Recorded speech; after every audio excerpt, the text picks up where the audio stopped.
स्वागत है आपका और एक नए वीडियो में और एक नए टॉपिक के साथ। 25 nations wants Modi to lead them in Gujarat summit 2024। 72 countries saluting for Silicon Valley. तो ये तो है ही भाई। सिलिकॉन वैली देखो, पहली बात तो है सूरत की, आपके पता ही होगा वर्ल्ड की सबसे बड़ी बिजनेस ऑफिस सूरत में ओपनिंग हो चुका है। एक ये होगा। दूसरा है अहमदाबाद में और बड़ौदा और भावनगर, तीनों सिटी के बीच में एक बन रहा है धोलावीरा, जिसको बोलते हैं। ठीक है, गुजरात में उसको धोलेरा बोलते हैं। तो वहां पे ऑलरेडी बड़ा बिजनेस हब बन रहा है। और अब जो है अहमदाबाद आईटी का हब हो रहा है। आईटी मतलब इंफॉर्मेशन टेक्नोलॉजी के लिए, जैसे कि सॉफ्टवेयर डेवलपिंग, एप्लीकेशन डेवलपिंग वगैरह वगैरह वगैरह। ठीक है, आईटी की मैं बात कर रहा हूँ। तो अहमदाबाद में अब उसका भी हब बनने को जा रहा है।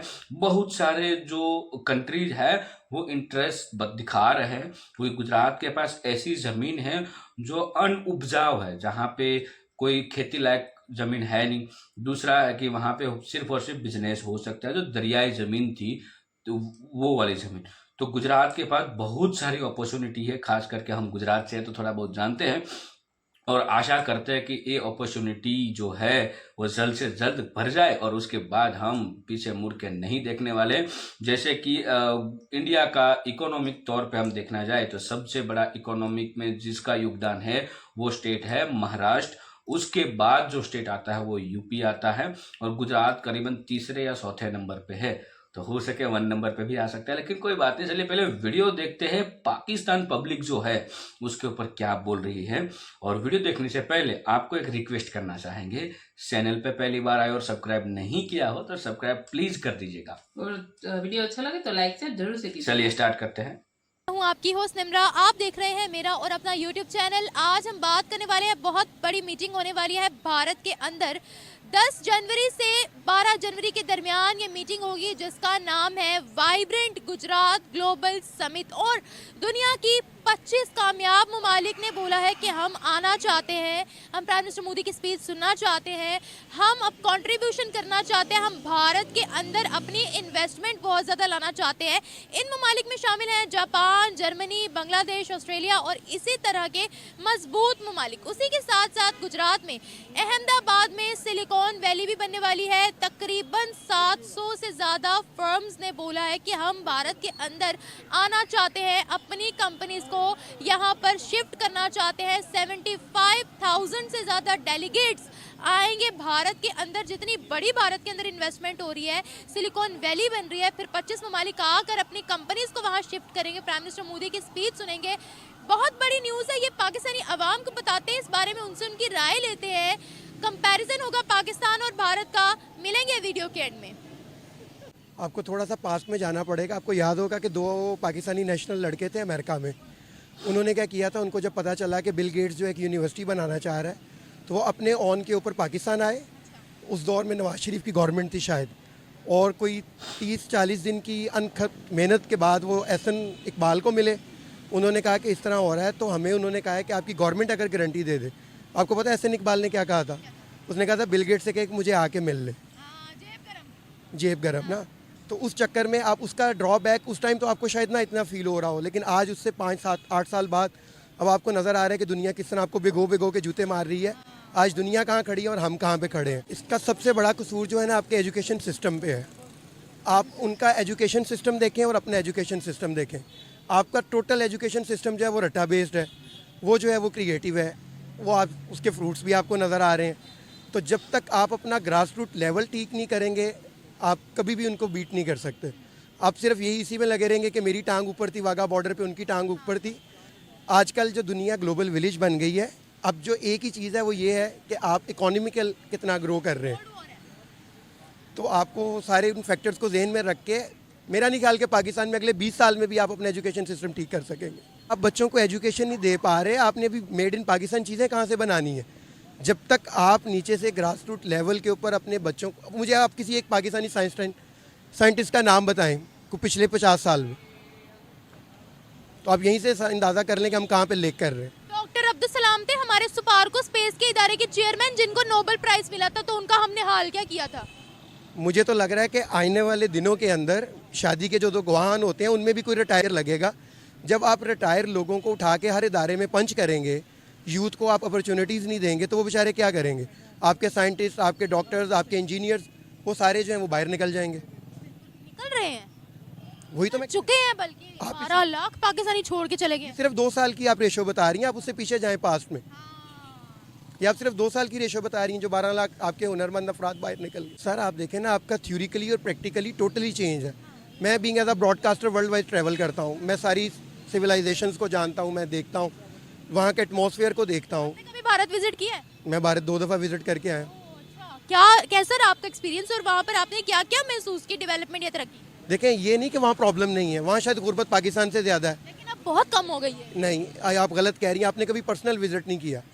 आप उनकी झोंपड़पट्टी देखें, दुनिया की सबसे बड़ी झोंपड़पट्टी वहाँ पे। प्रॉब्लम एरियाज तो है वहाँ पर, स्लम एरियाज तो है अभी भी। प्रॉब्लम्स दोनों जगहों पे हैं, बट उनकी प्योरिटी क्या है? उनकी प्योरिटी है अपने सिटीजन्स को फैसिलिटेट करना, अच्छी एजुकेशन देना, जॉब्स क्रिएट करना। आप मुझे बताएं, पाकिस्तान के अंदर जितने बिल आते हैं, कोई फैक्ट्री नहीं चला सकता, कोई घर नहीं चला सकता, तो आप कैसे एक्सपेक्ट? आप अपनी एक्सपोर्ट को ले लें, आपकी एक चीज़ तैयार होती है फॉर एग्जांपल $100 में, वही रेट दुनिया के अंदर वही चीज़ प्रोडक्ट जो है वो $50 में हो रही है, 60 पे वो बेचते हैं। आप 100 पे तैयार करके 60 पे कैसे बेचेंगे? तो आपको कंपटीशन के लिए इक्वल फील्ड चाहिए आपको। सब मैं फिर वही कहूँगा कि आप किसी को कुछ ना दें, आप उसको हुनर सिखाएं। आप हुनर स्किल्स आप दे नहीं सकते, एजुकेशन आपकी अच्छी नहीं है, तो फिर आप कैसे एक्सपेक्ट करते हैं कि वो वर्ल्ड वाइज जो है वो कंपैरिजन में आएंगे? सर यहाँ एक बात मैं आपसे जानना चाहूँगी, जब आप भारत के, आपने कोई कंपनी विजिट की थी उनके, जिस तरह से बोला जाता है कि बेंगलोर आईटी हब है, आपने इस तरीके से कुछ उनकी कंपनीज को देखा या क्या आपने नोटिस किया वहाँ पर? डेफिनेटली ऑफ डेज में हम लोग जो है, जब हमारी गेम, मैं क्रिकेट कवर करता हूँ, मैं क्रिकेट का कैमरामैन हूँ, तो हम लोग जब जाते हैं तो ऑफ डेज पे हम लोग ट्रैवल करते हैं, देखते हैं कि भाई यहाँ पे और हमारे में क्या डिफरेंस है। वही एक कंपनी नहीं है उनकी को 10,000 कंपनियां मैं आपको गिनवा सकता हूँ जो कि प्रॉपर बेस्ड हैं, जो प्रॉपर फैसिलिटेट करती हैं, जो प्रॉपर मैन्युफैक्चरिंग में आप उनका 5th क्लास का बच्चा ले लें, अपना मास्टर का बंदा उसके साथ खड़ा कर दें, इतनी मतलब एजुकेशन मेजर डिफरेंस है। ये आपने कैसे फील किया कि उनका 5वीं का बच्चा हमारा मास्टर्स का?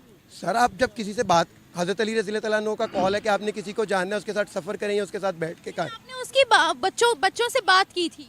हम लोग एक स्कूल विजिट करने गए थे, शायद उतनी अच्छी इंग्लिश मैं नहीं बोलता जितनी 5th क्लास के बच्चे बोलते होंगे। अच्छा, किस जगह पर स्कूल विजिट करने गए? बेंगलोर में। क्या था उनके स्कूल का माहौल? एजुकेशन सिस्टम सर, मैं अभी आपको पिछले दिनों मुझे एग्जैक्टली उसका सिटी का नाम नहीं मेरे जहन में, वहाँ पे एक स्कूल है जिसके अंदर सिर्फ 3 ज़ुबानें पढ़ाई जाती हैं, जापानीज़, फ्रेंच और इटालियन। अभी वो बच्चे अपना हाई स्कूल कंप्लीट नहीं कर रहे और वहाँ की जापानीज़ कंपनीज जो वहाँ विजिट कर रही हैं उनको इंटर्नशिप ऑफर कर रही हैं। आपका मास्टर करने के बाद बंदा सोचता है कि मैंने करना क्या है, उनकी डायमेंशंस जो हैं वो 5th, 7th, 8th से डिफाइन हो जाती हैं कि इस बच्चे ने इस फील्ड में जाना है। उससे रेलिवेंट लोगों से उनको मिलवाते हैं, उससे रेलिवेंट लोगों के साथ उनका इंटरेक्शन करवाते हैं, बच्चे की बेस बनना शुरू हो जाती है, उसका माइंड क्लियर होता है मैंने फ्यूचर में ये करना है। उन्होंने मर्सिडीज़ अपनी बना ली है, इलेक्ट्रिक मर्सिडीज़ अपनी बना ली है, आईफोन ने अपना स्टोर वहाँ पे ओपन कर लिया। मैं कह रहा हूँ कि ज़मीन आसमान का फ़र्क है, कोई 19-20 का फ़र्क हो ना, यहाँ पे 19-119 का फ़र्क है उनका। हमारे यहाँ पे जिस बंदे के पास 4 पैसे आते हैं वो कहता है मैं गाड़ी ले लूँ, ठीक है। पूरी दुनिया में सबसे आपको पता है ईजी लाइसेंस पाकिस्तान में, आप घर बैठ के आपको लाइसेंस मिल जाता है। उन्होंने क्या किया है कि अपनी मेजर, सबसे बड़ा प्रॉब्लम पता है क्या होता है कि आप अपने मेन सिटीज़ को छोड़ के बाकी जगहों को डेवलप नहीं करते। अब सिर्फ लाहौर की आप एग्जांपल ले लें, अब जिस बच्चे ने अच्छी एजुकेशन लेनी है या अपनी फैमिली का इलाज करवाना है वो लाहौर आएगा, एजुकेशन के बाद जॉब लाहौर में मिलेगी, उसके बाद उसका अगला स्टेप होगा मैं किसी तरह फैमिली को यहाँ पे ले आऊँ। जब फैमिली आएगी तो वो यहीं पे सेटल्स होगा कि तो आपके मेजर सिटीज़ के ऊपर रश बढ़ेगा। अनटिल के आप अपने दूसरे एरियाज़ को डेवलप नहीं करेंगे तो आपके मेजर सिटीज़ जो हैं वो इसी तरह रशी होंगे।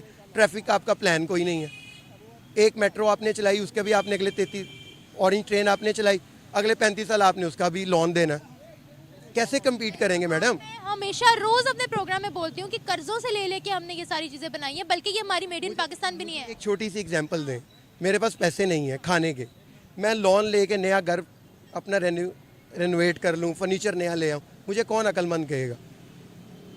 जब तक आप लोगों की बेसिक, ये प्रोजेक्ट बहुत अच्छे हैं बट तब जब आप ग्रोथ कर रहे हो, आपकी इकोनॉमिक स्टेबल हो, तब लोन लेके अपना घर रेनोवेट करना या नई प्रोडक्ट चलाना, और आपने तो 5 साल बाद निकल जाना है। मुझे मैं कभी मेट्रो ऑरेंज ट्रेन में नहीं बैठा, बट मुझे अगले 35 साल उसका लोन चुकाना है। क्यों? बात तो बिल्कुल आपकी सही है। ये जो सब चीजें हम देखते चलते फिरते या टेक्नोलॉजी इस्तेमाल होती हुई देखते हैं, वो सारा हम पर कर्जा चढ़ा हुआ है, इतना किसी एक आम आदमी को नहीं पता होगा। आप अपना कोई एक मेजर सिटी, आप इस्लामाबाद आपका कैपिटल है, मुझे आप वहाँ का कोई ट्रैफिक प्लान बता दें, कराची का कोई ट्रैफिक प्लान बता दें, कोई आपकी बस सर्विस ठीक हो, कोई आपकी मेट्रोज चल रही हो, कोई आपकी orange.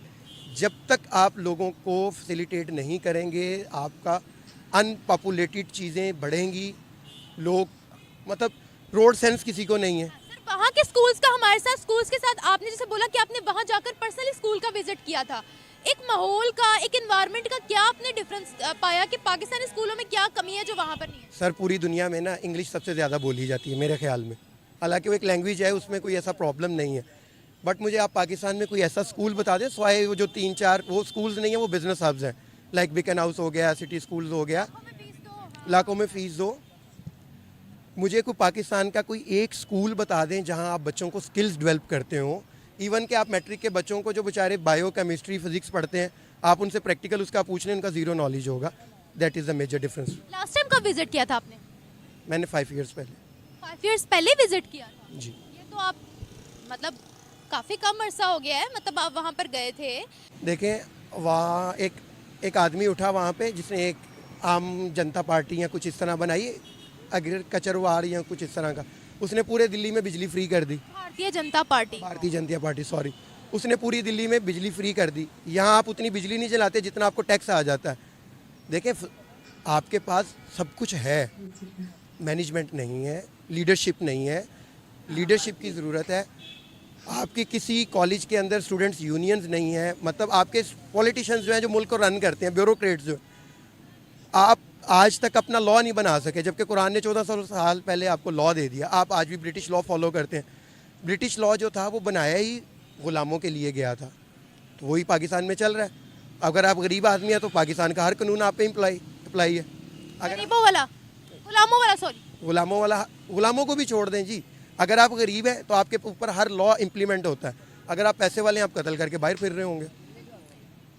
Thank you so much sir. Thank बात तो सिर्फ तमाम बातों का निचोड़ यही है कि हम तरक्की में सबसे पीछे हैं, क्योंकि अभी तक हम तरक्की पजीर ही चल रहे हैं। ये तरक्की याफ्ता ममालिक से हमारा कभी भी मुकाबला हो ही नहीं सकता, क्योंकि इसकी वाहिद वजह यह है कि इन्होंने कुरान शरीफ को पीछे छोड़ दिया।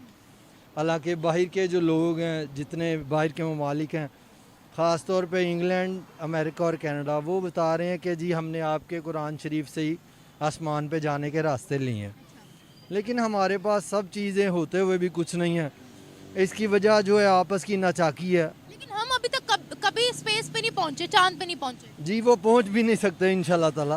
इंशाल्लाह बोल दिया आपने साथ। जी, मैं कह तो रहा हूँ, क्योंकि ये आपस की नाचाकी है, जब तक ये नहीं ख़त्म होगी, क्योंकि अल्लाह पाक को इखलास बहुत पसंद है। फरके में पड़े हैं हम। यस, हम शिया, सुन्नी, वहाबी, देवबंदी, ये सुन्नी, ये काफिर, ये वो, जब तक हम इन चीज़ों से निकलेंगे नहीं ना, हम कभी भी स्पेस तो छोड़ें आप, हम किसी वो जैसे कहते हैं ना कि तरक्की याफ्ता होने का दावा भी नहीं कर सकते। तो इंशाल्लाह ताला देखें, मैं कोशिश तो यही करता हूँ कि अल्लाह पाक से दुआ भी ये है, पंजतन पाक के सदके। दुआ से ज़्यादा अल्लाह कहता है मेहनत कर लो, पहले मेहनत कर लो फिर दुआ करो। जी, लेकिन देखें ना, मेहनत करें, दुआ करें, अब किस किस को समझाएंगे आप? कई जैसे आपने अभी तक देखे हैं, वो जमात इस्लामी वालों का एक मोटो है कि जी एक ही हल है, सिर्फ जमात इस्लामी। और दूसरे, मैं अब किस किस का नाम लूँ, वो कहते हैं जी तख्त को दीन पर लाना। तो देखिए, हमें दीन के साथ साथ दुनियावी तालीम की भी ज़रूरत है, पाकिस्तान को भी आगे बढ़ाना है। जी, पाकिस्तान को तो आगे बढ़ाना है, लेकिन जब तक ये आपस की तफरकेबाजी ख़त्म नहीं ना होगी। देखिए, इंसान का गला काट रहा है। बाहर के ममालिक जो हैं उनमें कोई ऐसा सीन नहीं है, ठीक है ना। ये मुसलमान का गला काट रहा है, क्यों? सिर्फ इसी वजह से कि हम एक उस पे दीन पे इकट्ठे नहीं हैं। ये इस्लाम पे, ये हर एक का तो अपना इस्लाम है। जो कोई आता है वो कहता है कोई दाढ़ी रख लो, कोई ऐसे कर लो। कभी कुछ कहते हैं, दाढ़ी के नाम पे कत्ल भी हो जाते हैं, आपने अक्सर सुने हैं। अफगानिस्तान में आपने देखा नहीं क्या हुआ? उन्होंने कहा जिसने ख़त नहीं रखी उसका सर कलम हो गया, या जिसका जिसको औरत तक को तो कोड़े मार दिए हैं। वो एक वीडियो भी वायरल हुई थी, शायद आपने देखी होगी, राइट। तो एजुकेशन तक तो उन्होंने बैन कर दिया, यूनिवर्सिटियां कॉलेज तो उन्होंने तोड़ दिए हैं। देखिए जी, ये मैं इसके खिलाफ नहीं, हर तलीम तो सबका हक है, तलीम सबको मिलनी चाहिए। हमारे नबी पाक सल्लल्लाहु अलैहि वसल्लम ने भी यही कहा है, लेकिन कुछ रूल्स एंड रेगुलेशन, ठीक है, कि वो क्रॉस ना किए जाएं। दोनों जेंडर के लिए है, एक पे नहीं है, नहीं नहीं, दोनों पे अप्लाई होने चाहिए, अप्लाई होने चाहिए। दोनों पे अप्लाई होने चाहिए। लेकिन ये ख़ास तौर पे मैंने आपको बताया ना, कुछ ऐसे लोग आ चुके हैं जो सिर्फ ये चाहते हैं कि अपने मतलब का दीन, अपने मतलब का दीन ये कि जो हम के वो होए, जो हालांकि अल्लाह पाक कुरान शरीफ में इरशाद फरमाता है कि तुम्हारी नमाजें तुम्हारे मुंह पर दे मारी जाएंगी। तो क्यों कहता है? सिर्फ इसी वजह से नहीं कहता कि नमाजें आपने पढ़ ली, अल्लाह पाक को राज़ी कर लिया। नो, उसमें हकूकुल इबाद सबसे प्रायोरिटी पे हैं, राइट, राइट्स, यस, उस पे सबसे प्रायोरिटी पे वो हैं। बात तो आपकी बिल्कुल सही है, लेकिन अगर हम भारत की बात करते हैं, वो क्यों आगे हमसे निकल गए हैं इतना ज्यादा? देखिए जी, वो मुझे इस बारे में कहते हुए कुछ शर्म भी आ रही है कि हालांकि उधर आपने देखा है कि मुसलमानों पे कितने मुजालिम ढाई जा रहे हैं, ठीक है, लेकिन भारत के एक आगे निकलने की वजह उनका शायद आपस का इतफाक भी है।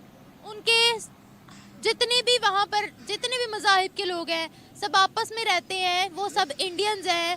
मुस्लिम, हिंदू, सिख, ईसाई तो हम करते हैं, वो नहीं करते। वो कोई उनमें वो तफरकेबाजी नहीं है, ठीक है, उधर हर मज़ाहिब के लोग आबाद हैं।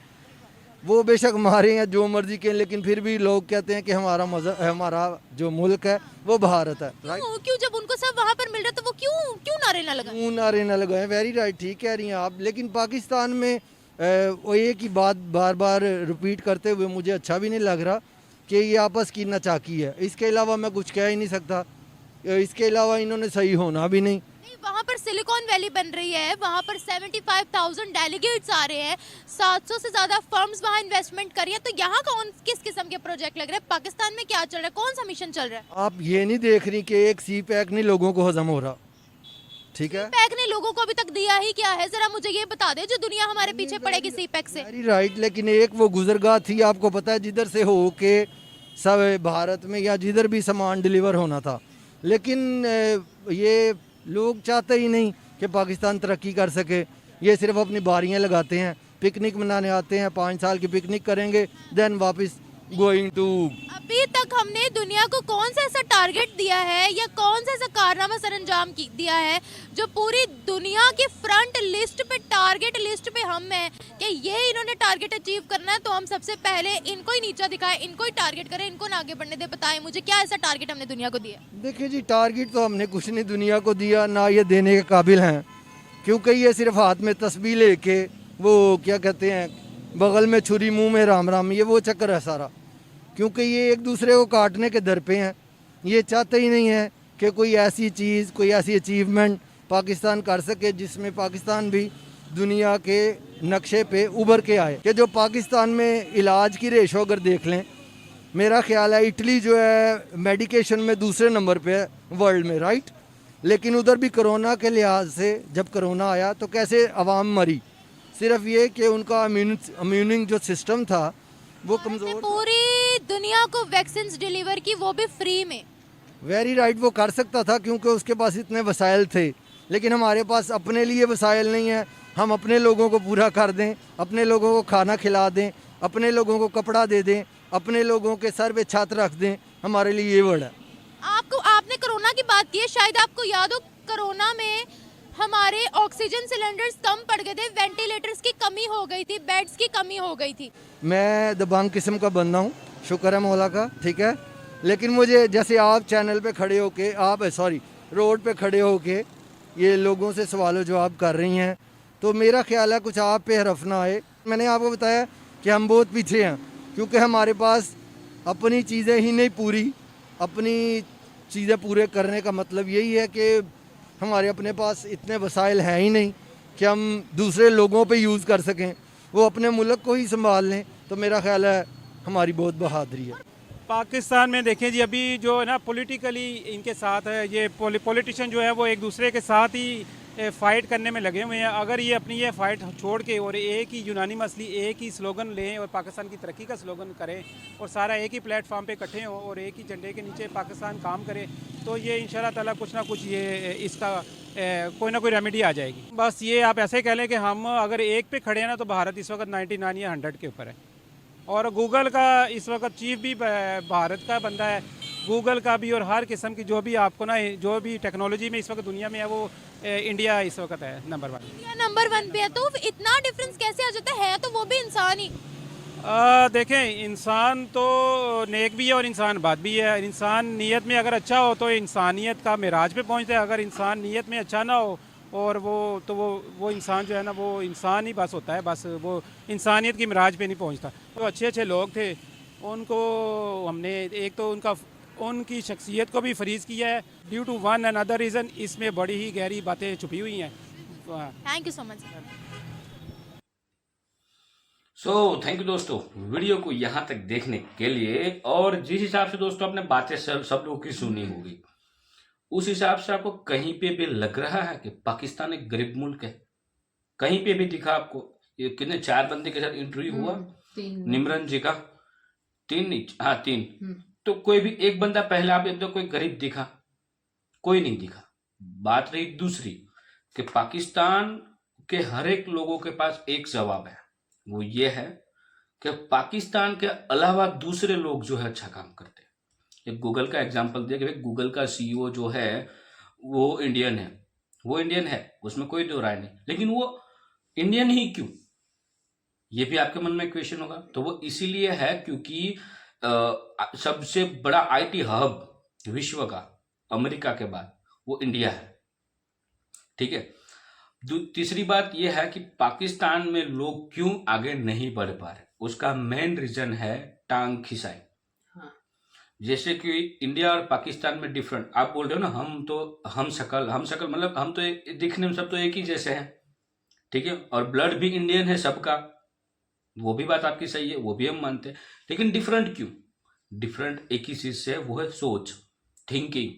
आपका जो थिंकिंग है और इंडिया का जो थिंकिंग है वो डिफरेंट है, ठीक है। आप लोगों के लेवल का थिंकिंग आप खुद इस वीडियो के माध्यम से पता सबको चलता है। जबकि इंडियन में टांग खिंचाई बहुत कम होती है। ऐसा नहीं, इतना बड़ा मुल्क है तो थोड़ा बहुत इधर उधर रहेगा, लेकिन इंडिया में लोग डिफरेंट सोचते हैं। जैसे कि कोई उसका कलीग हो ऑफिशियल में या ऑफिस में, या उसका फ्रेंड सर्कल हो या उसका फैमिली हो, तो उनमें से एक बंदा आगे निकल गया तो वो यही सोचेगा कि मैं मेरे फ्रेंड को भी ले लूं साथ में, हम दोनों मिलके काम करें। या फैमिली में कोई बड़ा भाई होगा तो उसका बड़ा भाई ये सोचेगा, या तो छोटा भाई होगा तो उसका सोचेगा कि भाई मैं मेरे भाई को भी मेरे साथ ले लूं, या उसको भी कुछ और रास्ता दिखा दूं, वो भी लाइन पे। तो ऐसे ऐसे होके इंडिया आगे बढ़ा है।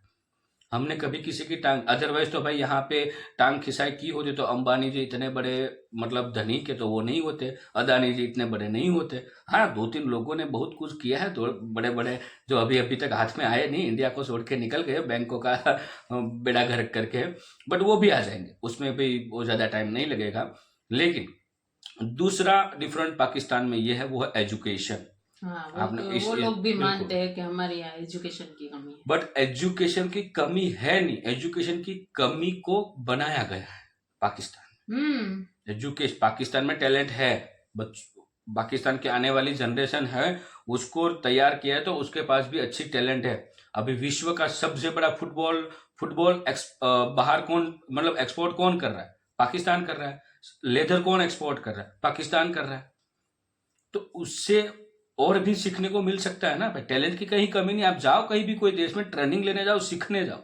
पाकिस्तान पे पैसा इतना सारा है ना कि वो सिर्फ दिखाते नहीं है, मैं सही में बोल रहा हूँ, बहुत पैसा है। ये यहाँ पे बात हुई कि भारत में वो फर्स्ट वाला जो बंदा था वो बोला था झुप्पड़पट्टी की बात, हाँ, स्लम एरिया। तो मैं इतना आपको जरूर बोलूंगा कि पाकिस्तान के जो नॉर्मल जो लोग जॉब करते हैं उसकी जो इनकम है ना, उससे 2 गुना इनकम हमारे जो स्लम एरिया है उन लोगों की। हाँ। लेकिन वो स्लम एरिया में रहने का भी एक रीजन है। जैसे कि हम बॉम्बे की धारावाहिक ले ले, बॉम्बे की जो आप जो प्रॉपर्टी की जो बात करते हो तो उसका ले ले, तो इसमें ऐसा है कि वहां पे जो लोग रहते हैं ना वो कोई गरीब नहीं है। मतलब बॉम्बे में जो करोड़पति और अरबोपति जो रहते हैं उससे कम है, लेकिन वो आपसे ज्यादा कमाते हैं। लेकिन उसकी मजबूरी है कि वो मतलब दूसरी जगह पे, क्योंकि बॉम्बे एक तो सिटी भी छोटा है, प्लस वहां पे जगह नहीं मिलती, और जगह जो मिलती है उसके जो कीमतें इतनी बड़ी कीमतें होती है कि नॉर्मल लोगों के लिए वो खरीदना मुश्किल हो जाता है। ठीक है, तो कंपैरिजन पूरी डिटेल्स में कर ली जाएगी। दूसरी बात एजुकेशन की, तो एजुकेशन आप बहुत बात कर रहे हो, तो पाकिस्तानियों आप एजुकेशन क्यों नहीं ले रहे हो, उसका रीजन तो बताओ दुनिया को भाई, आप एजुकेशन क्यों नहीं ले। एजुकेशन लेने के लिए ऐसा नहीं है कि स्कूल नंबर 1 होनी चाहिए, ठीक है, जहां पे भी कोई भी स्कूल हो। आजकल तो इंटरनेट की सुविधा है, आपको ऑनलाइन बहुत सारी बुकें मिल जाती है, जो सीखना हो ऑनलाइन इंटरनेट से मिल जाता है। तो अब तो ये टाइम है ना, पहले ऐसा टाइम ना, पहले मान सकते थे कि भाई स्कूल बढ़िया नहीं है तो नहीं ले पा रहे, समझ में आता था। और एजुकेशन जिसको लेना है उसको, तो जैसे जैसे बच्चे इस तरह से पढ़ के आगे बढ़ेंगे तो वो कल जाके वो भी टीचर बनेंगे, तो अच्छा एजुकेट कर पाएंगे बच्चों को। ठीक है, तो ये आपको करना पड़ेगा, आवाम को करना पड़ेगा, कोई दूसरा नहीं कर सकता, क्योंकि आपके जो आका है वो सिर्फ और सिर्फ आपको बेवकूफ बनाते हैं। और वो लोग तो चाहते ही नहीं कि एजुकेशन बढ़े और सब मतलब टैलेंटेड हो, क्योंकि टैलेंट को तो छुपाया जाता है। टैलेंटेड लोगों की तो कोई जगह ही नहीं है पाकिस्तान में। ये लोग कह रहे हैं कि पाकिस्तान को हमें आगे बढ़ाना है। पाकिस्तान कब आगे बढ़ेगा, उसका कुछ प्लानिंग है आप लोगों के पास? उसके लिए एजुकेशन चाहिए। हाँ, एजुकेशन चाहिए मतलब नहीं, टैलेंट ये बढ़ेगा। उसको उस तरह से आगे नहीं बढ़ाना है, पाकिस्तानियों को पाकिस्तान आगे बढ़ाना है इस्लामिक मुल्क के तौर पे, और पूरी दुनिया में राज करना, हाँ, वो तो तो वो ख्वाब पॉसिबल यही उन नहीं है, लोगों का। पॉसिबिलिटी नहीं है, कहीं पे भी मेरे को नहीं दिख रही है। और यही रीजन है पाकिस्तान में अभी जो प्रॉब्लम पीछे, है। हाँ, बट पीछे। मेरे को लग रहा है कि पाकिस्तान, ये लोग सिर्फ और सिर्फ दिखावा करते हैं। आप गूगल में जाके चेक कीजिए, सबसे ज्यादा आईफोन बिकते हैं पाकिस्तान में। ठीक है, ऐसा मत समझना कि भाई भारत इतना बड़ा मुल्क है तो भारत में आबादी ज्यादा है, लेकिन कम आबादी के तौर पे सबसे ज्यादा जो आईफोन सेल होते हैं तो वो पाकिस्तान में होते हैं। तो पैसे के बिना तो वहां पर तो इतना महंगा आता है आईफोन। महंगा नहीं, ओरिजिनल कीमत पे नहीं वहां पे बिकता, वहां पे एडवांस बुकिंग हो जाती है 2-2 महीने पहले, और वो भी ब्लैक में बिकता है, ब्लैक में बिकते आईफोन वहां पे। तो सोच लो पाकिस्तान के पास कितना रुपया। आप जितने भी हमने ये इंटरव्यू दे, बहुत सारे लोगों के पास कुछ ना कुछ मोबाइल में करते हुए हमने देखे। हाँ। किसी के पास भी वो हम जो कीपैड वाला मोबाइल यूज करते हैं ना, वो ऐसा मोबाइल ही नहीं दिखा। या किसी के पास होता नहीं है, या जो होता है तो वो मतलब कॉस्टली होता है। झूठ है, सारा का सारा झूठ है, वो सिर्फ दिखाते हैं। पाकिस्तान के पास सब कुछ है, लेकिन गरीब मुल्क दिखाते क्यों है? रीजन यही है कि फिर पैसा नहीं मिलेगा। हाँ। और इसमें एक सी पैक की बात हुई थी, वो अंकल बात कर रहे थे, फर्स्ट वाला बंदा जो बात कर रहा था ना, वो मेरे को नॉलेजेबल पर्सन लगा। लेकिन भाई इंडिया का नॉलेज रख के क्या काम आपको आएगा? कुछ काम नहीं आएगा। पाकिस्तान का नॉलेज रखो, और इंडिया के बारे में आपने अच्छा सुना है, इंडिया ने किया कैसे किया वो सीखो, और स्टार्ट तो करो। धीरे धीरे धीरे धीरे करके बड़ा होगा, लेकिन उसको स्टार्ट तो करो। बच्चा पैदा होता है तो तुरंत ही वो दूसरा बच्चा पैदा कर सके, ऐसा नहीं हो जाता। उसको भी टाइम लगता है, तब जाके वो शादी करता है, तब दूसरा वो बच्चा पैदा कर सकता है। ऐसा तो नहीं कि भाई आज बच्चा जन्मा और कल वो उन्होंने ही दूसरा बच्चा पैदा कर दिया, ऐसा तो पॉसिबल नहीं है ना, नहीं है, कुदरत में ही नहीं है। तो फिर उसके लिए आपने इंडिया में देखा है कि भाई इंडियन के जो बच्चे हैं इतना अच्छा इंग्लिश बोलते हैं जो यहाँ के मास्टर डिग्री वाले नहीं बोल सकते। तो वो गलती किसकी है? वो इंडिया की तो नहीं है ना, वो पाकिस्तान की है। तो उसके लिए आपको स्कूल एजुकेशन जो है वो ठीक करना पड़ेगा, और वो ठीक सिर्फ गवर्नमेंट नहीं कर सकती, वो आवाम कर सकती है। बलूचिस्तान से अभी जो आपको पता होगा, बलूचिस्तान से जो रैली निकल रही है खुद के हक के लिए, तो कहीं किसी ने तो स्टार्ट कर दिया ना, अब जाके वो धीरे धीरे उसको सफलता मिलेगी, लेकिन स्टार्ट तो किया। बट स्टार्ट करने के बाद हो सकता है थोड़ी देर रुक भी जाए, गाड़ी अटक अटक के भी चले, एक दिन स्पीड भी पकड़ेगी, बट रिजल्ट मतलब फाइनल टारगेट पे पहुंचेगी। ठीक है, तो यही है पाकिस्तानियों। और जो अंकल बात करते ना सी पैक की, कि सी पैक आया था वगैरह वगैरह, तो पाकिस्तानियों जो सी पैक था ना, वो सबसे बड़ा लॉस्ट है पाकिस्तान के लिए। समझ लो, उसको आप ध्यान से समझो। पहली बात कि एग्रीमेंट क्या हुआ है सी पैक का पाकिस्तान के साथ, आप वो कभी नहीं जाना होगा। वो एग्रीमेंट ये होगा कि जो सी पैक बनेगा उसमें जितने भी इंजीनियर लगेंगे वो सिर्फ और सिर्फ चाइना के रहेंगे, मजदूर भी चाइना के रहेंगे। आपको क्या उसमें मिल रहा है? फूटी कौड़ी भी नहीं, उल्टा लॉस्ट हो रहा है उसमें। और वो जो सी पैक बनेगा उससे क्या फायदा होगा? एक बार दुनिया को तो दिखा उस सी पैक से आपको फायदा क्या होगा। कोई फायदा नहीं है। उल्टा वो बलूचिस्तान तक सी पैक ले जाएंगे और बलूचिस्तान में वहां पे जो जमीन है उसमें खुद काम करके वहां पे जो कोल से मतलब कोयला है, मतलब जो कुदरती मतलब हाँ वो कुदरती होते हैं जो वसारा खनिज सब कुछ वो वहां से निकालेंगे। निकालेंगे। तो लॉस्ट किसको है? पाकिस्तान को है। पाकिस्तान खुद भी वो कर सकता है, किसी देश को है थोड़ा बहुत पैसा और लेना पड़ेगा उधार, लेकिन आपको कुछ दिख तो रहा है ना वहां पे कि वो पैसा आप चुका पाओ, तो किसी की हेल्प ले सकता है और वो खुद के लिए कर सकते हैं।